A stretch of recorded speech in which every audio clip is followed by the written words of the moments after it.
Assalamualaikum warahmatullahi wabarakatuh.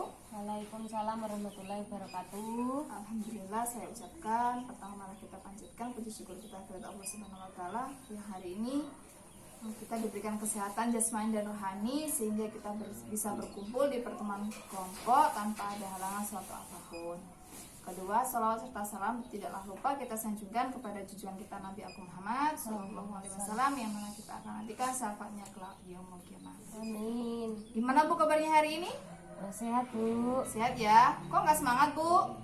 Iya Bu, lemes. Lemes ya? Oke, kalau lemes kita tepuk semangat dulu biar semangat hari ini kita belajarnya.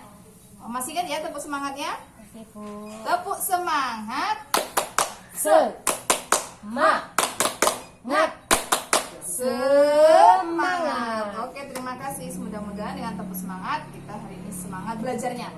Sesuai dengan janji saya ya di bulan kemarin bahwa kemarin kita sudah belajar tentang pengertian hak-hak anak di modul perlindungan anak. Nah, hari ini kita akan belajar mengenai pengertian kekerasan dan perilaku salah pada anak. Oke, nah namun sebelum kita mulai materinya, alangkah baiknya kalau kita berdoa dulu. Berdoa menurut agama dan kepercayaan masing-masing. Berdoa mulai. Cukup. Oke, terima kasih. Nah, seperti yang sudah saya ucapkan tadi bahwa kita hari ini akan belajar tentang pengertian kekerasan dan perilaku salah. Nah, kemarin kita sudah bagi kelompok ya Bu, sudah bagi kelompok. Alhamdulillah. Dan hari ini kita akan mengupas tentang tugas-tugas yang kemarin yaitu mengelompokkan gambar. Nah, saya punya gambar, saya punya stiker di sini tentang perilaku baik dan perilaku buruk. Saya minta perwakilan dari ibu-ibu untuk maju memilah mana yang perilaku baik dan mana yang perilaku buruk. Jadi tempelkan di depan ya Bu gambarnya. Jadi kalau perilaku baik berarti dia jempol. Nah, jempolnya ke atas bukan yang ke bawah ya. Nanti kalau dia perilaku buruk berarti dia jempolnya ke bawah. Oke, ini stikernya, ini gambarnya ya Bu, silahkan dikelompokkan.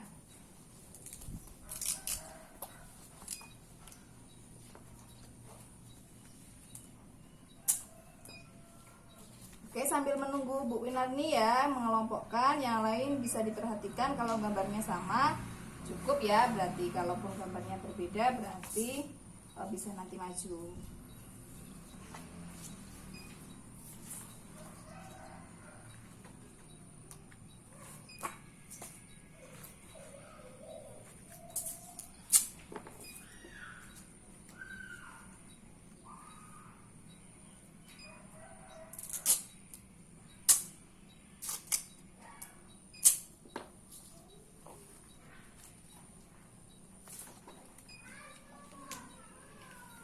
Oke, terima kasih. Tepuk tangan dulu untuk Bu Winarni.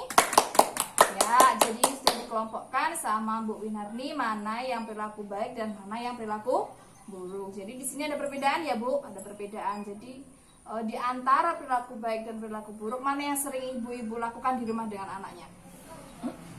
Dua-duanya Bu. Dua-duanya sering. Iya. Nah, berarti kan sudah tahu ya. Makanya nanti kita sama-sama belajar. Jadi kalau ini namanya perilaku buruk artinya jempol ke bawah berarti sudah buruk ya. Kalau buruk berarti tidak boleh dilakukan. Yang ini berarti yang boleh dilakukan karena dia bagus atau dia jempol seperti ini.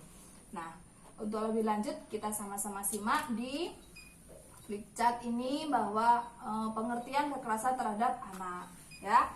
Oke, kekerasan terhadap anak adalah setiap perbuatan terhadap anak yang berakibat timbulnya kesengsaraan atau penderitaan secara fisik, mental, seksual, psikologis termasuk penelantaran dan perlakuan buruk yang mengancam integritas tubuh dan merendahkan martabat anak. Nah, contohnya ini Bu, ini termasuk dalam kekerasan karena apa? Dia nih jewer ya, jewer telinga, terus yang ini mencubit itu juga termasuk kekerasan walaupun hanya sekedar mencubit dan menjewer, tapi itu merupakan kekerasan karena dia melakukan berkaitan dengan penderitaan anak secara fisik. Nah, itu ya tidak boleh karena juga anak itu juga dilindungi oleh pemerintah. Jadi tidak boleh ya Bu ya kita melakukan kekerasan walaupun hanya mencubit. Terus Yang kedua, setiap perbuatan yang mengakibatkan penderitaan baik fisik, psikis, seksual, dan sosial terhadap anak. Perlakuan salah ya, perlakuan salah.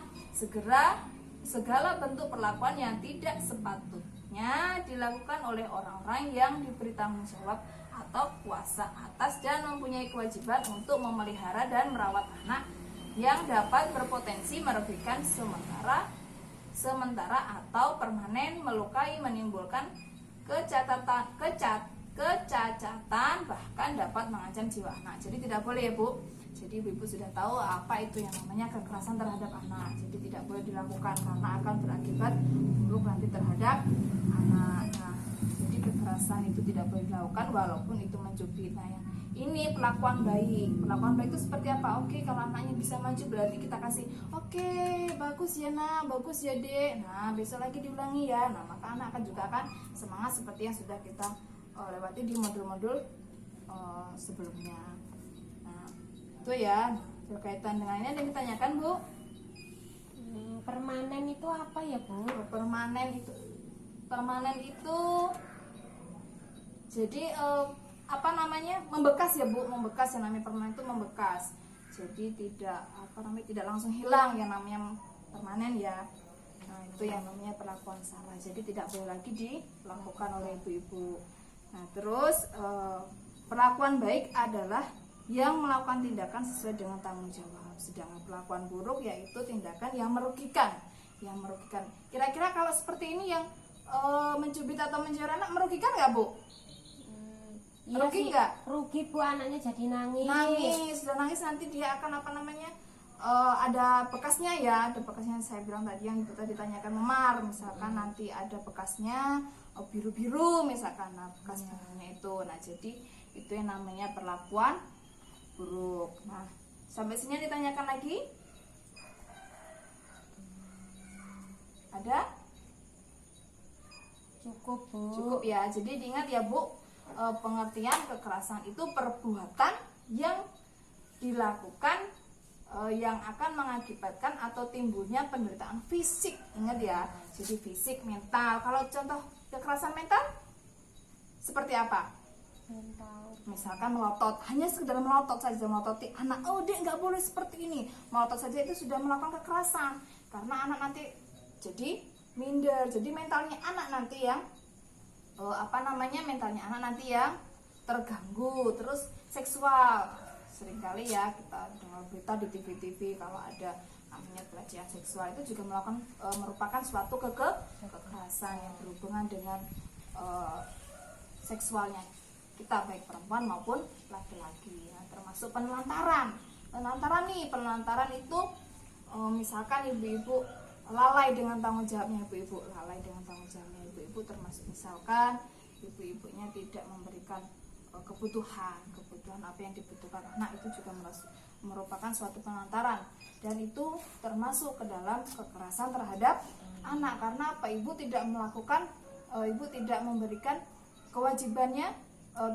kewajiban atas kebutuhan si anak. Nah, itu namanya penelantaran, juga termasuk ya Bu. Ingat-ingat ya, penelantaran juga merupakan kekerasan, banyak sekali, bukan hanya sekedar fisiknya. Terus bisa mengakibatkan banyak sekali akibat dari kekerasan itu sendiri. Nah, sampai di sini ditanyakan cukup Bu. Cukup. Oke, kalau cukup mungkin itu saja pertemuan hari ini. Untuk selanjutnya kita akan membahas tentang jenis dan contoh kekerasan dan perilaku salah atau body mapping. Cukup, mungkin itu saja yang bisa saya sampaikan. Saya pesan kembali kepada ibu-ibu ya, bahwa yang namanya perlakuan baik itu yang tindakan disertai dengan tanggung jawab. Tanggung jawabnya misalkan memberikan kebutuhan anak, tidak melalaikan apa yang menjadi kebutuhan anak. Jadi tidak menjadi tanggung jawab ibu-ibu, dan kebutuhan anak tidak ibu lalaikan. Sedangkan perilaku buruk yaitu tindakan yang merugikan si anak. Jadi nanti pulang saat dari sini dapat ilmu tentang pengertian kekerasan, bukan hanya sekedar fisik, mental, seksual, psikologis, termasuk penelantaran di situ. Nanti sampaikan kepada suaminya bahwa oh Pak tadi saya belajar tentang kekerasan, jadi nanti kalau misalkan dengan bapaknya ya di rumah, tidak melakukan, jadi konsisten ya, kalau kita tidak boleh melakukan kekerasan A, B, C, D, E, termasuk dengan penamparan tadi yang saya katakan tadi ya, itu tidak boleh dilakukan. Jadi sampaikan kepada bapaknya hari ini tentang kekerasan terhadap anak. Oke, kalau cukup tidak ada yang ditanyakan, mungkin itu saja pertemuan hari ini. Selanjutnya sudah saya katakan tadi bahwa kita akan belajar tentang body mapping ya. Oke, terima kasih. Namun sebelum saya tutup, alangkah baiknya pertemuan hari ini kita akhiri dengan membaca hamdalah bersama-sama. Alhamdulillahirabbil alamin. Terima kasih atas waktunya. Saya akhiri. Wassalamualaikum warahmatullahi wabarakatuh. Waalaikumsalam warahmatullahi wabarakatuh.